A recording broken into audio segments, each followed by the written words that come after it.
Chapter 8 covers the concepts of waste and flow and how these concepts are used to identify problems in a way that leads to their solution.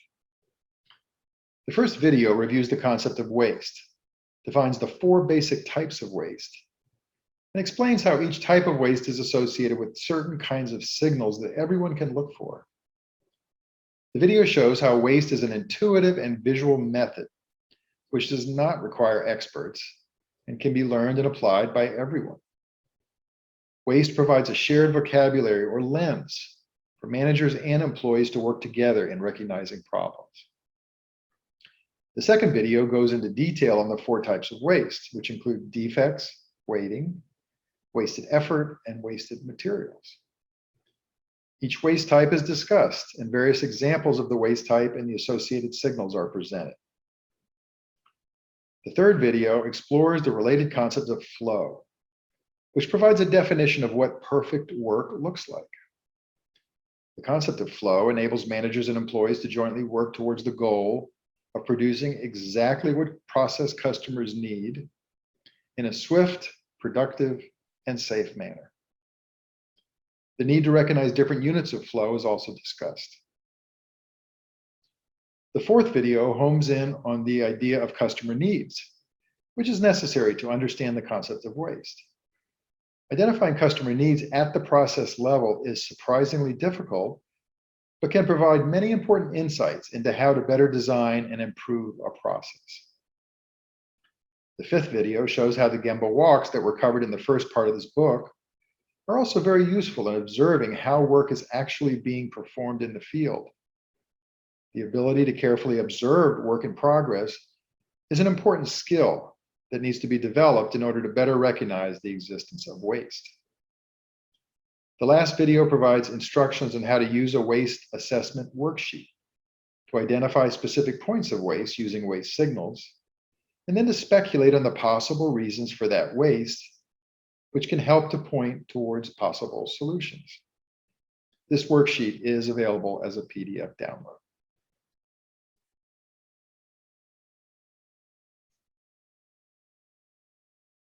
You think of waste as trash, right? Something you throw in the trash. And yeah, it's that, but it's much broader. This whole idea of waste, or in Japanese, it's called muda, is probably the most unique thing that came out of the Toyota production system. Toyota pretty much invented this. And it's, as you'll see, I think it, as I've said before, it's pretty much a genius idea. So we'll have a chance to look closely at waste and how you can use it to make your processes and your work better and better. So what we're going to cover in the practice of assessing waste, you actually are identifying customer needs at the process level, and we'll talk about what that means. And then learn about these waste signals. These are the things you look for to say, okay, I can see where there's a specific waste. And then you reflect on the source of that waste, what's causing it. Because once you go through that kind of mental approach, it's already pointing you towards a solution. So it's really a very useful thing, and it's something that pretty much everybody can eventually learn how to do. So it's not just you having to do it. Over time, you can even teach other employees and hopefully everybody to have some level of knowledge of waste. So in a lean system, assessing waste is the way that we define and understand the problem. Okay, so waste is the problem, and you're going to see when I talk about the concept of waste why that is. If you've read anything on lean, even if you've read my book before, classic lean has 7 or sometimes even 8 different kinds of waste. Everybody seems to have their own little version of it. But after doing this for many, many years, the really practical way to look at it is to recognize there's really 4 fundamental types of waste. Defects, weighting, effort, and materials. And that's what we're going to go through in the class.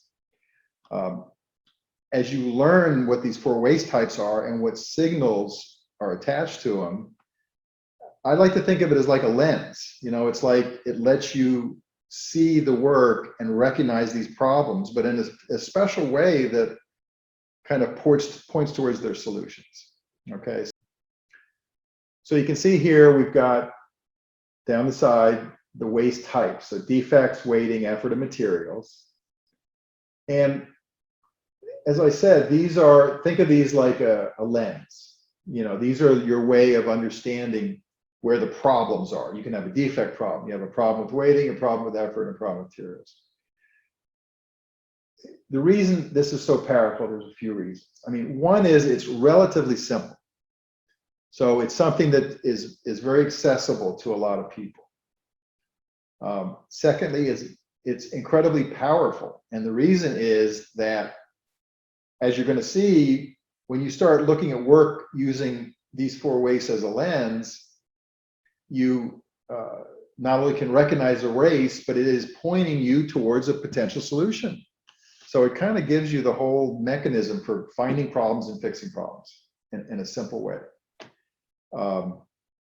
It's universal. I mean, essentially every process of everyday work, this applies to. I mean, I've done a few hundred processes in various situations, and this absolutely applies. And another thing that I think is really interesting is, we've talked about getting the employees to buy in, and they're not, always complying with what we want them to do. This is kind of self-motivating for an employee, because typically if they can learn how to fix an annoying problem in what they deal with every day, it's like, yeah, I'm there, tell me how to do that. So it's almost like you don't have to sell them on it. It's great in that respect.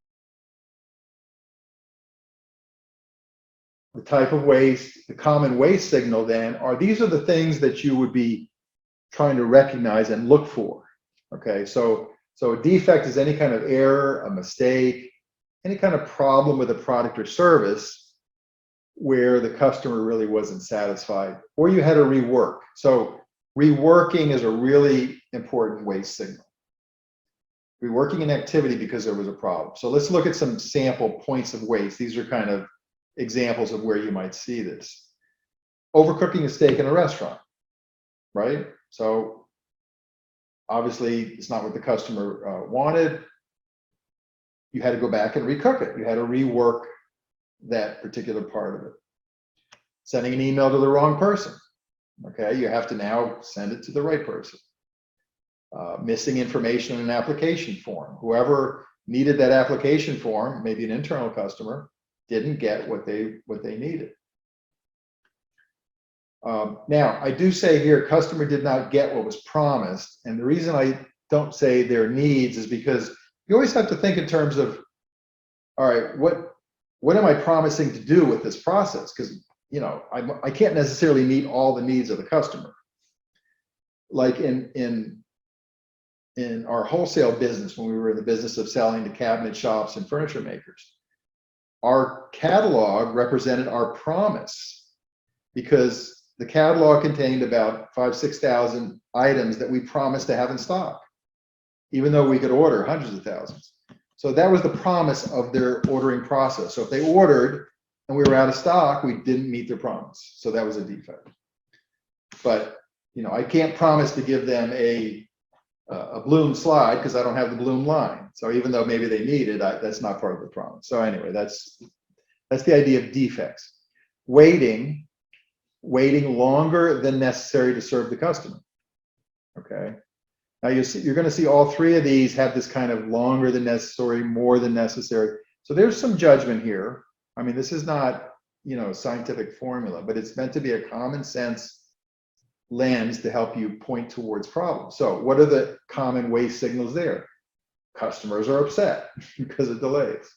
You see a bunch of customers waiting in line. Okay, that's a signal. Something's going on there. Or internally, employees who are waiting to move forward until somebody else finishes something. Examples: customer waiting to be seated, maybe at a restaurant. Builder waits for a permit to be issued by the city. Patient waits for weeks to get a doctor's appointment. I mean, there's tons and tons of examples. But again, this is the waste type, and these are the signals that you look for. Effort, exerting more effort than is necessary to serve the customer. Now, this has a couple of different versions to it. You have walking. So people walking around a lot. If you just see a lot of back and forth going on in the office or in a a warehouse or wherever. That's a signal. If it seems like too much effort or too many steps are required, so sometimes it's, it's an intuition, but trust your intuition. If you feel like, God, there's got to be a better way, this is too cumbersome, that's probably a signal of a waste of effort. Maybe you have to go back a number of times to make a delivery because you had the wrong address or whatever. And here are some examples. So like hunting around to find something in a messy file cabinet. Multiple screens to answer a customer question, so you have to click through a lot of screens. So effort can be walking around, it can be hand movements, having to enter data, click, click, click. It can be transportation, so having to ship things around more than you need to. And it can just in general be like too many steps, like, why are we doing all this? Can't we do this in a more simple way? So that's what effort is, the waste of effort. The last one is materials, which is acquiring, holding, or using more material than necessary to serve the customer. Now, this will be most important in certain industries where, like in wholesale retail, manufacturing, but you see it in other areas as well. I mean, everybody has some form of material. And some of the signals would be an overcrowded storage area, like, okay, something's going on there. You're having to throw out items, for whatever reason. Maybe they're obsolete, they got, they're out of expiration date. A lot of dust on a storage box. I mean, these are the common things you see. And here would be examples, like in a restaurant, they would sometimes pre-make a salad in the morning and they do too many and they have to throw them out at the end of the day. Or a clothing store that holds on to too many out of fashion dresses. I've already talked with George. There's an issue there with eyewear, right? That they're selling eyewear glasses on e-commerce, and they're looking at their stock and going, where did all this stuff come from? How did it get here? So that's materials waste. And you'll see flow and waste are very closely connected. Flow is a kind of work. It's a pattern of work where all the activities in the process, all the steps are performed in a continuous and uninterrupted manner from start to finish. So I always like to think of it and describe it as work that flows is like a river, a smoothly flowing river that just flows along. It doesn't accelerate or decelerate. It doesn't have sharp bends. There's no rapids. It doesn't stop. The water doesn't stop and pool up in an area. So it just flows from beginning to end. And that's kind of the mental picture, but you'll have a chance to see what that means in real terms. In Lean, perfect flow we define as fully satisfying what the customer needs. And again, now we're talking process customers. We looked at that last time. It doesn't mean just necessarily an external customer. It could be internal customers who are the customers of your process. But perfect flow fully satisfies the customer needs in the least amount of time and with the least amount of effort and materials. So in a nutshell, that's it. And we're starting to then connect with why this connects with waste. So in Lean, flow is our Lean vision of perfect work. This is what we seek. We're always trying to get closer and closer to it. And of course, situations change to where, what may be perfect work today is not tomorrow. So we're always trying to adjust. But our goal is always to get the perfect work. So waste is basically any interruption in flow. So if you see work that's not flowing, there's some form of interruption, and the 4 wastes are actually 4 different forms. So when flow is interrupted, you're not completely satisfying the customer, and you're taking more time, materials, and/or effort than is necessary to serve that customer. So in Lean, our goal is perfect flow, and therefore waste that interrupts that is the problem. So waste really focuses the efforts and focuses your attention on where you need to be looking. You do have to develop an eye for this. how to look for waste, and also just to understand what flow looks like. So we're going to do that in a second. But one thing that helps you with that is to think about what I call the unit of flow. So what is flowing in the process? Like some processes have a lot of materials flowing through them. Again, George, I think, has the best example of that, because his process is basically we're tracking a pair of eyeglasses through, coming in, going in stock, hopefully getting ordered, and then getting shipped out to a customer. You can have people flow, like Matthew M. From the wonderful restaurant that we go to for breakfast here. When you're serving people, your patrons in a restaurant, it's pretty much the people that are flowing through the process. You're going to watch them flow from when they come in the door until they're done and happy and out the door. A lot of processes, those are based on information flowing. Now, every process has information, but sometimes it's the primary thing that is flowing, and that's true probably for most everybody else. Gabe and Carlos, it's a lawsuit is flowing. With Mercedes, there's a transfer request flowing. Matt, there's data flowing.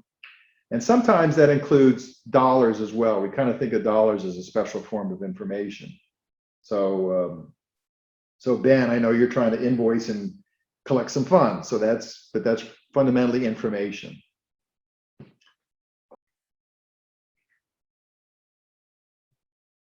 Is this idea of customer needs, because as you'll see, waste, as we talked about, is not satisfying customer needs. So you have to really first understand the customer needs at the process level. That's really important. Okay, you have to first understand the needs of the customer at the process level. So we'll go through what that really means, and we'll have to do some examples later on in the class. But it turns out, and I've done this over and over many times in my MBA class, and it's just amazing. Customer needs at the process level are just not always obvious, and it may take some time to understand. So as you start thinking about that for your target process, I'd be very surprised if any of you really have a full understanding of what the process customers even are, who they are, and then what do they need. So we'll have a chance to practice some of that. So it's important to define what the customer needs, because that's what a good process looks like. It kind of defines the quality of the process. So if you say, I want to have a great process, well, who defines that? You go to the process customer, and a perfect process meets all their needs. And that's the basis for defects, which is the first waste. So anything that's not really meeting the needs is defects. But of course, we also have to take care of us. So the other three wastes of waiting, effort, and materials are all refer to the manner in which we satisfy those needs.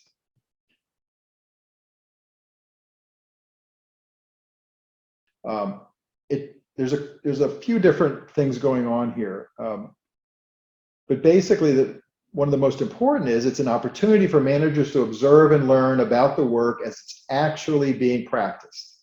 That's very important, because the procedures might say one thing, but what is actually happening? That's the important part. It's also one of the primary ways in which managers can teach and coach employees. So let's break those out. So let's look first at observation. So, if you think about it, if reports and data, all good stuff, all important part of what we do every day, but they're actually secondhand sources of information about the everyday work. If you really want to understand what's going on in the field, you have to get firsthand knowledge, which means you go to the Gemba, you go to the place of work, and you observe the work and the worker.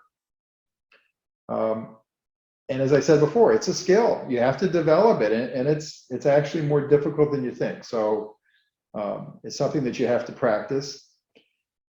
A lot of times there's waste going on, and it's in plain view, and yet we don't see it. You have to kind of learn to see. That's where those waste ideas come in, and that comes in through practice of getting used to this. Like, for example, a lot of times waiting is we don't see it as waste. You know, oh, well, it's normal to wait. You know, like maybe Gabe and Carlos with your closing out a case. You know, well, it's normal to wait 6 weeks. I mean, you know, that's what it takes. But you know, that could be waste if you could cut that time down. You know, and especially if the customer would like you to cut that time down. So anyway, so Gemba Walk is a chance to go out and observe and see and learn about the process firsthand.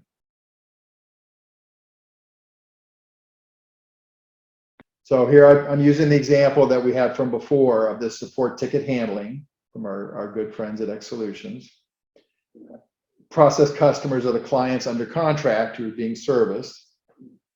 Now here's an example of process customer needs. And I know when this was, I guess, before you were there, Randy, but we went through,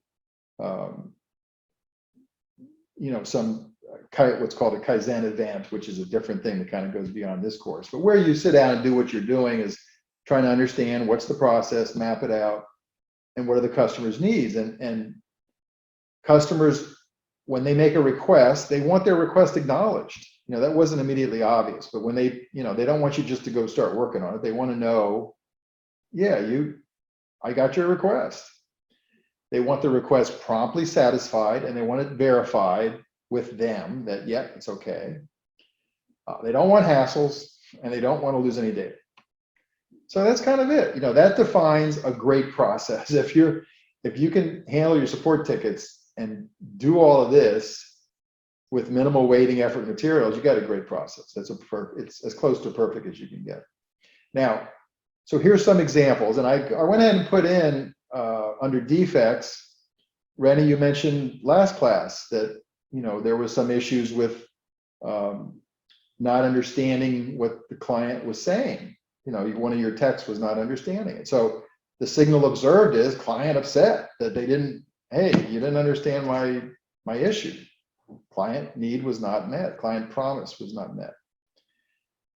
What is the point of waste? So where is this happening? So now we're kind of trying to look at the source, and the source seems to be, although, you know, this is just my impression, a miscommunication, right, between the client and the tech. Now, here's the key part that kind of links you to potential solutions. What's the reason for that waste? And you see, we're not sure about some of these things, and that's okay.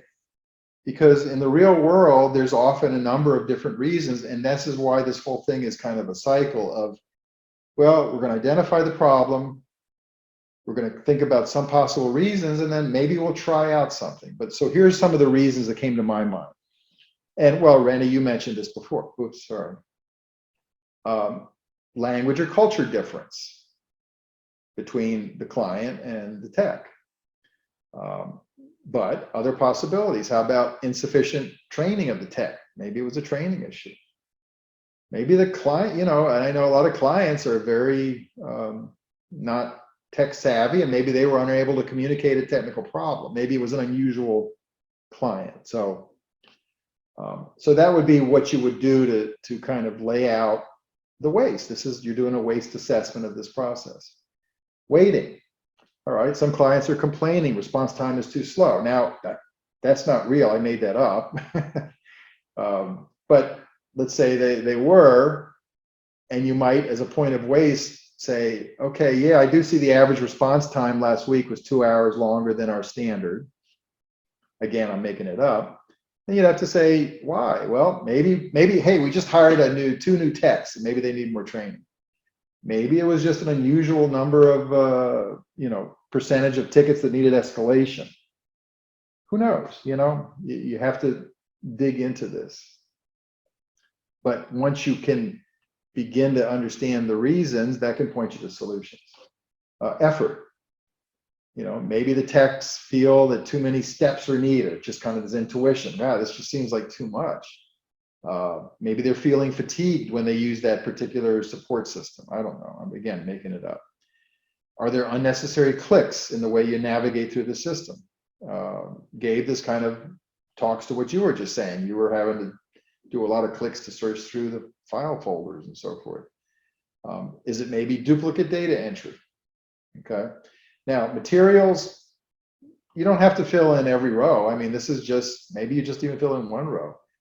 You know, a lot of time materials are not a big issue when you're in an information kind of a business like a technical services. So